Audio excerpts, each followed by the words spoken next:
Oh man, what is up, people? Game for days, and E3 is almost upon us. We're closing in on 2 weeks until E3, people. Can you believe this? Man, time has flown since E3 2015. I'm actually decently hyped for E3 this year. I feel like gaming is better than it was a couple years ago. I'm really enjoying gaming right now. Lots of quality titles, and so I'm feeling more hyped for E3 compared to years prior. I wasn't too hyped for 14 or 15. Even though 15 turned out to be pretty good overall. I'm feeling pretty hyped this year. I'm looking forward to all the content. I think gaming, is at a much better spot. The titles are at kind of a better quality and a better quantity than they were a couple of years ago when the gen was getting started and the new consoles are coming out and the software is slow. So I think things are a lot better now. So I'm quite a bit more excited. And last year I made a State of the Console War pre-E3 video. Had a lot of fun doing that, so I'm doing it again this year. State of the Console War pre-E3 2016. Where are we in the console war? Where is the console war right now heading in to the biggest gaming event in the industry? Where does everybody stand? Where do all the console manufacturers stand? I'm going to let you know right now. So starting off with everyone's favorite, irrelevant gaming company, Nintendo. Personally, I don't care much about what they're doing right now. I don't care much about the NX. The Wii U was a very irrelevant console to me, and so was the Wii. I owned a Wii, and it became irrelevant for me quick.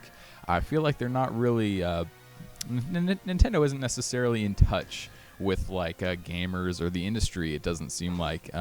One thing I can say is, yeah, they still have their quality franchises, but at the end of the day, to me, they're stuck in their ways, and I've viewed the last couple Nintendo consoles as something more along the lines of, I'll buy this thing dirt cheap, used, and experience the handful of quality titles that are actually worth owning on the system. That's just how I view Nintendo these days. They have a lot to prove. They really got to come out with really a incredible box if they want to gain any gamers back and gain third-party support, and it's just a huge challenge for them. And to be honest, I'm more of taking a wait-and-see kind of approach with Nintendo. Nothing I'm getting hyped about, nothing I'm setting any kind of expectations for. So that's how I see Nintendo. Now on to Microsoft and the Xbox. Now, the Xbox brand to me is at a very odd kind of place right now. On the sales front, they're getting absolutely decimated, by Sony and the PlayStation 4. It's no contest. I mean, as far as the sales console war, it was decided, many years ago. Yeah, so as far as the sales front, there's absolutely nothing to talk about there. The Xbox One, as far as I know, it's hard to say, because Microsoft is too scared to release any sales numbers. But from what I understand, it's selling okay, but probably not good to great. Nothing like the PS4. And so it's kind of at a weird place with sales there because, it is the HD twin of the PS4.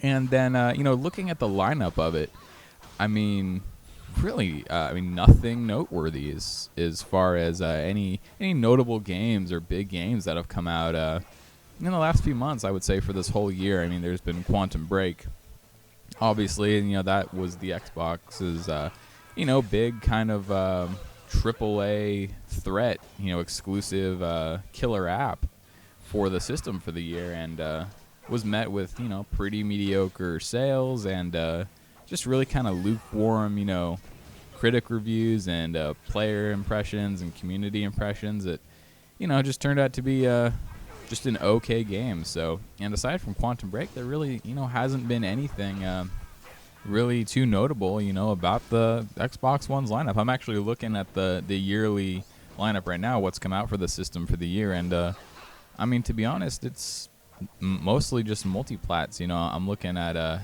Metacritic here, and I can see, for the most part, it's multiplats.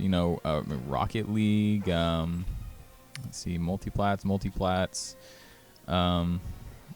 Here's Quantum Break. So for the most part, there's really nothing here that stands out. It's just kind of surprising how little there's been on the system. You would think, for a system that's actually decently successful as opposed to something like the Wii U, thought there'd be more content for it, but there's just really nothing going on over there. Pretty shocking, and to be honest, that's a huge drawback. I mean, this console is supposed to be, the HD twin of the PS4, and it literally has a fraction of the games.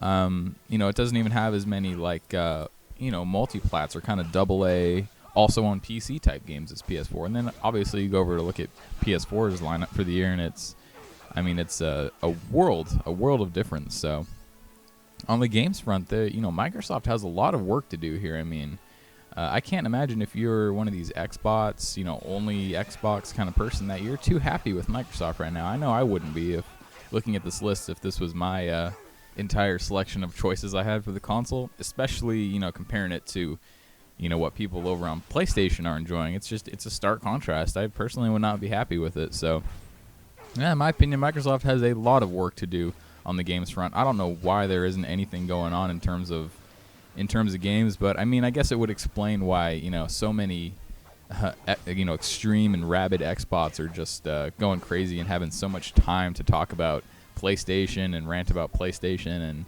make 85 videos talking about Uncharted 4. I mean, I guess that would really, kind of explain it. So, games are not looking good over on the Xbox front, unfortunately, but we got E3 coming up, people. That's what this video is about, State of the Console War pre-E3. And just to kind of touch, a little bit on Microsoft's E3 last year, I'm sticking to my guns and saying it was not a good conference. It really wasn't. As far as, think about it this way, people. Look at it from my point of view and why I've come to this conclusion. Think about the real noteworthy, impactful software announcements out of Microsoft's E3 last year.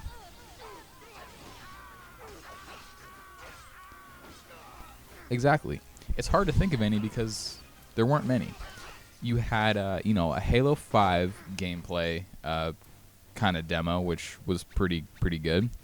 And you had a really rough-looking Gears of War 4 gameplay reveal that was really nothing impressive.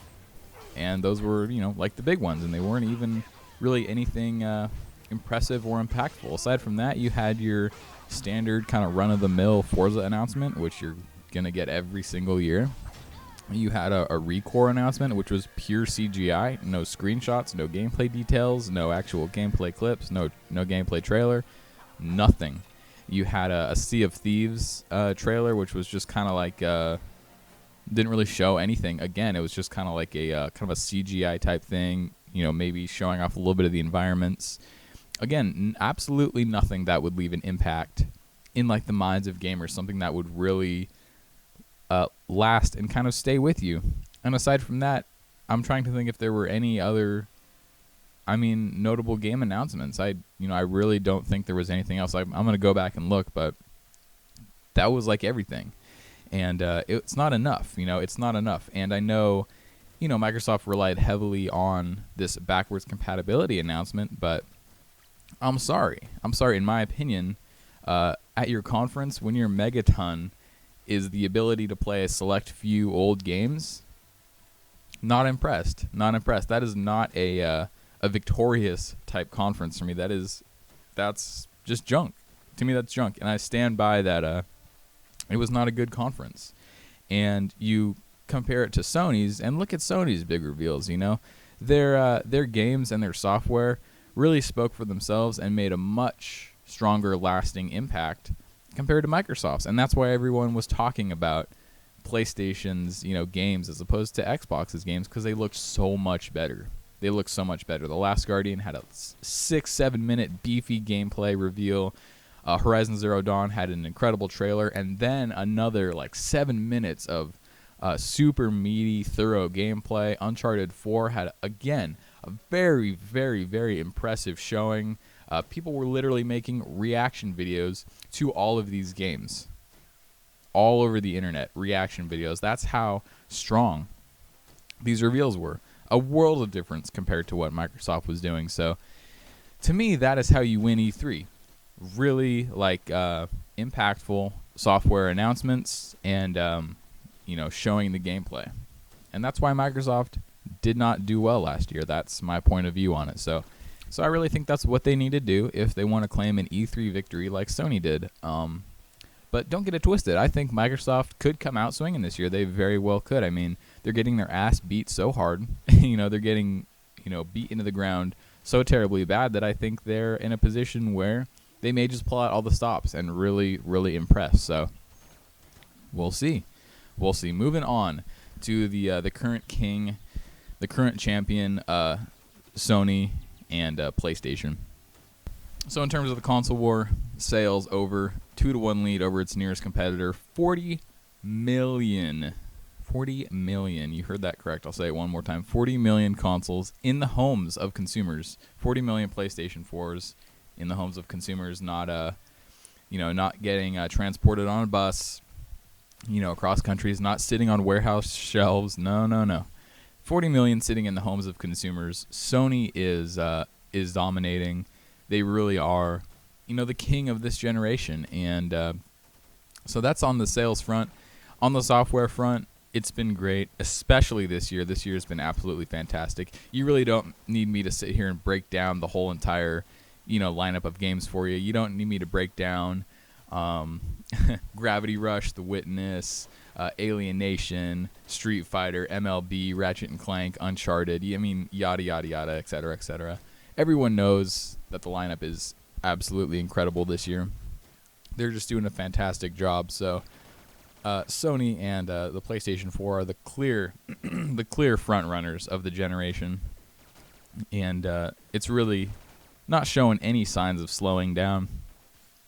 So what can you expect for their E3? Well, first of all, there have been quite a few whispers and rumors about their E3. One thing you can expect to see is the new God of War game, rumored to be in Norse mythology this time, if the leaks were to be believed. So definitely expect to see the new God of War announcement. It's been a very long time since Sony Santa Monica, unveiled a AAA game. So additionally, another studio that really everyone is kind of curious about at this point is Sony Bend. They're finally getting a lot of hype. People are like, yo, we know Sony has the studio. What are they doing? What are they creating? Their last game was, Golden Abyss, Uncharted on the Vita. So it's rumored that their next game is going to be an open world horror survival type game titled Dead Don't Ride. And it's being speculated that it involves the apocalypse and possibly motorcycles. Again, all speculation. But if leaks and rumors were to be believed, that's the type of game we'll be looking at. So those two, I do think we'll be seeing this E3. Those will probably be the showpiece, first-party showpiece announcements from the Sony side. And additionally, there have been rumors of Crash Bandicoot returning. Quite a few rumors, actually. Too many to go over all of them now. But where there is smoke, there is certainly fire. So we might possibly see Crash Bandicoot returning. We'll see. Aside from that, we're going to obviously get all the kinds of third-party announcements. Third-party is a huge part of Sony right now. It's why they're dominating so hard. So expect to see plenty of third-party content and, plenty of exclusive kind of third-party content in there too. And finally, obviously, you're going to get lots of info and gameplay on the existing games like Last Guardian, Horizon, Gran Turismo, etc., etc. So that's what you can expect to see at Sony's conference. I'm setting very high expectations, and if they don't meet them, I will say so. I will say so. As far as new hardware, the PlayStation Neo, I don't know if this is really the place they're going to announce it. Who knows? I couldn't tell you. Same thing with Xbox Scorpio. I doubt it. I think both of those are a little further off, so probably won't be hearing about those this E3. But you never know. This could be a batshit crazy E3. I'm looking forward to it. Those are my thoughts on the console war going into the biggest gaming event. E3 is almost here, and I'm pretty excited. I think this could be a batshit crazy E3. I'm excited for the announcements. I'm excited for all the hype. I'm excited for the inevitable meltdowns and fanboy, brutal wars that are going to take place on the forums and Twitter and things like that. It's just going to be a fun time. Happy to be a part of it. And we're almost there, guys. So let me know what you think, and I'm out. See ya.